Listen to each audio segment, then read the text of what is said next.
Nakahanda na po ang mga taga Santa Rosa, Laguna sa posibleng hagupit sa magdamag ng Super Typhoon Yolanda. Maraming residente na ang inilikas para maiwasang maapektuhan tulad ng nangyaring pagbaha sa mga lugar doon noong bagyong Labuyo. Mula sa Santa Rosa, Laguna, nakatutok live si Marisol Abduraman. Marisol?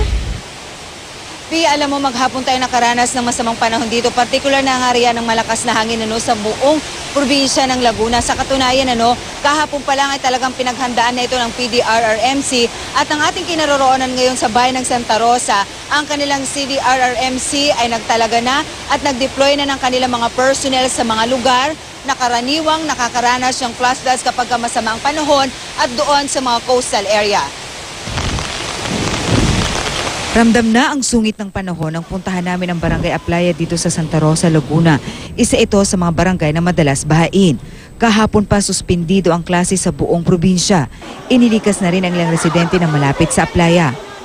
Ang rescue unit ng City Disaster Risk Reduction and Management Council o CDRRMC maaga rin nag-ikot upang palalahanan ang mga residente. Makapananghali, bumuhos ang malakas na ulan. Malakas din ang ulan sa pag-iikot namin kanina sa Muntinlupa City hanggang sa San Pedro, Laguna. Sa isang tulay nga sa pagitan ng Muntinlupa at San Pedro, isang lalaki ang pinaghahanap matapos mahulog sa tulay habang bumubuhos ang malakas na ulan. Kahapon pa po kami nakahanda.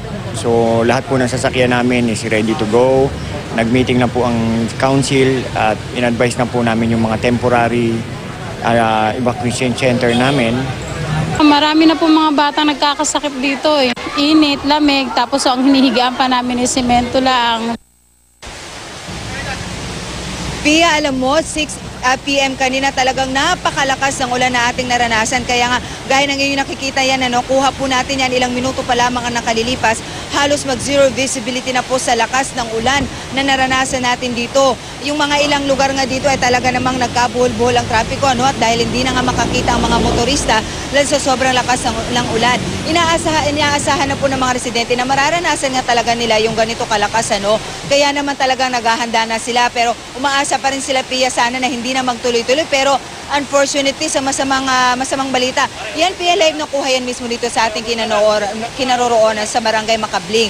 Isa ito sa lugar na talaga namang tinututukan ng City Disaster Risk Reduction and Management Council ng Santa Rosa dahil dito pa karaniwang nagkakaroon ng flash flood. Alam mo, Pia, nang dumating tayo dito ilang minuto pa lang nakalilipas, halos napakalalim pa niyan. Ibig sabihin, mababa pa po ang tubig, pero ngayon, alam mo, Pia, halos umaabot na dito sa ating paanan, Dahil yung nakikita yan, nasira yan noon pang bagyong Santi at nanganganib na naman na magkaroon ng problema dahil sa malakas na ragasan ng tubig na ating nararanasan. Pia?